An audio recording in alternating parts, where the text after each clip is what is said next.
Joining me now, I have Republican Congressman from Missouri, Eric Burlison, who sits on the committee that heard yesterday's hearing.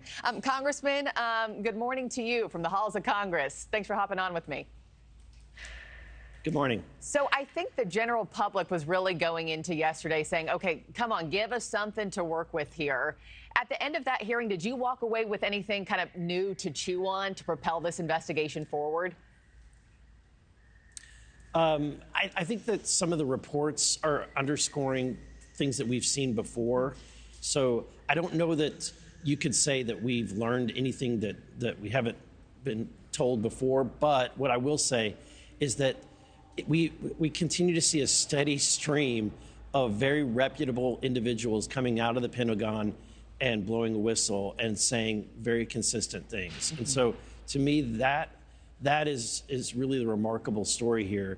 Of course, I said I'm from Missouri. I'm from the Show Me State. I still want to see before I'm going to believe, and I want to see. And so I think that where Lou and some of these others have the value they bring forward is that I think that we can create a strategy, and hopefully with a new Trump administration, with the new speaker coming in, that we might have an opportunity for disclosure. Yeah, a lot of people wanting to see more evidence here.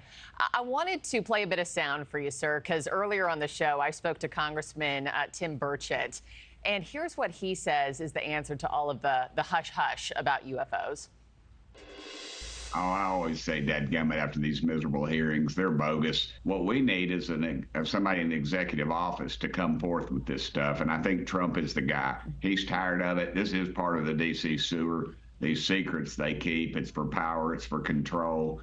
Yeah, Congressman, I will say I called him out for calling it bogus. I was kind of taken aback by that because he's kind of been the leader of wanting more transparency. Do you agree with Burchett's take there that these hearings are a waste of time and a waste of money?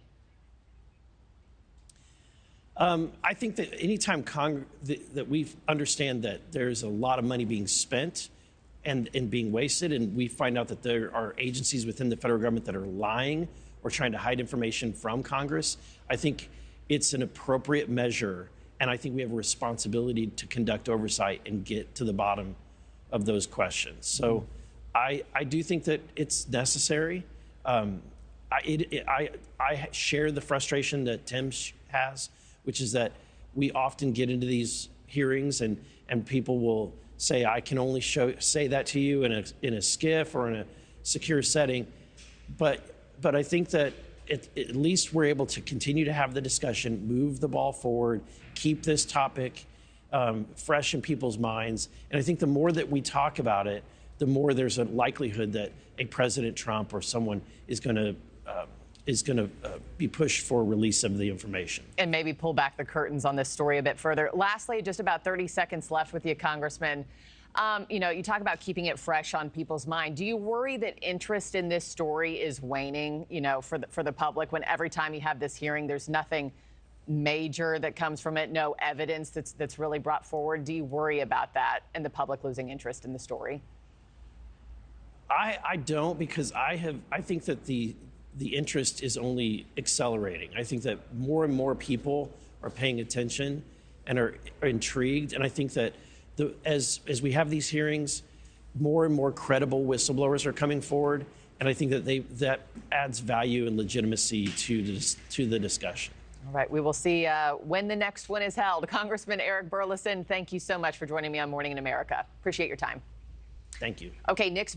Thanks for watching, everybody. Go to joinnn.com to find NewsNation on your television provider. Also, don't forget to click that red subscribe button below to get more of NewsNation's fact-driven, unbiased coverage.